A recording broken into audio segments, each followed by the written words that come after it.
Hello and welcome. Today is a short video clip. All I'm going to show you here is how to make the creamy, very thick milk foam using a manual milk frother. Now, the trick here is not about what gadget that you use, but it's about how you make your milk foam thicker.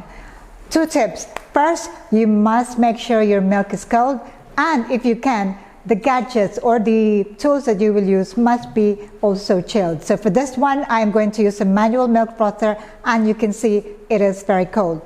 Put it in the refrigerator or in a chiller before you use it. Every time it must be chilled. This way your milk will be foamy and also more stable. So let's do it, okay? First, get your milk frother, and as always, fill it halfway through.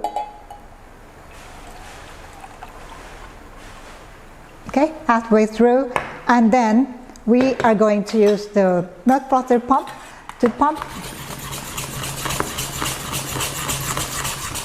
You can also do this with the electric milk frother, but it's just easier for me to demonstrate without using electricity. Okay, so there you go, it is full to the top.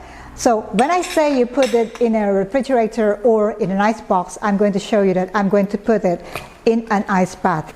So you see, when it is colder, your foam gets more stable. Whenever you are making your drinks, cappuccino or macchiato drinks, then you must make your milk foam first, stick it in the refrigerator or in an ice box, and you will see that the foam will be much more stable. Okay, I am holding it because there's a lot of water in here and it might just spill over.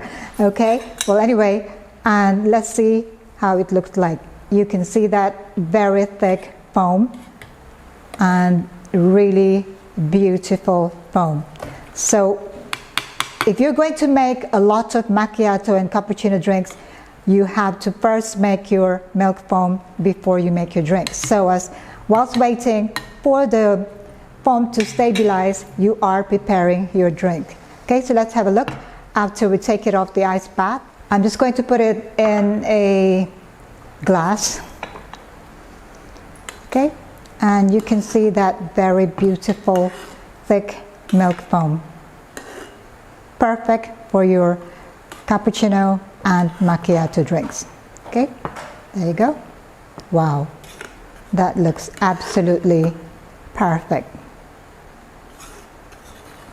Now what happens here is that the top will be foamy, but as you get to the lower part of your milk frother, that is no longer as foamy. So what you do is you just use whatever you need to use, and then stick this back into the refrigerator or in your ice box, and then next time around you just have to pump it again before you make your other drink.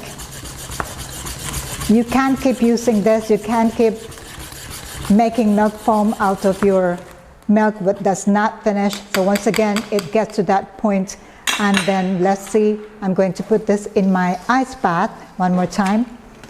Okay, and let's see what happens.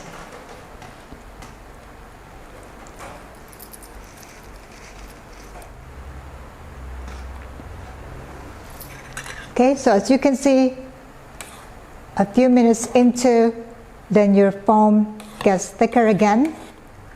So you can keep doing this until your milk is finished. So every time you can just keep adding, filling it to halfway through your milk frother, and then you can keep making your milk foam. There is no rule that says you cannot make milk foam out of one that you have already made a milk foam out of. So you can keep reusing it. Okay, so there you go.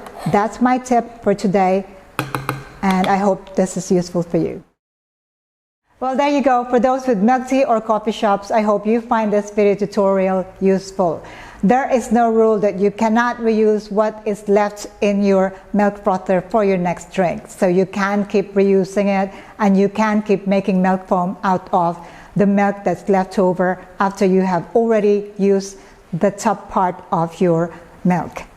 If you have any questions at all, do let me know. And once again, if you have any topic that you would like me to cover in my future video tutorials, you are welcome to comment below.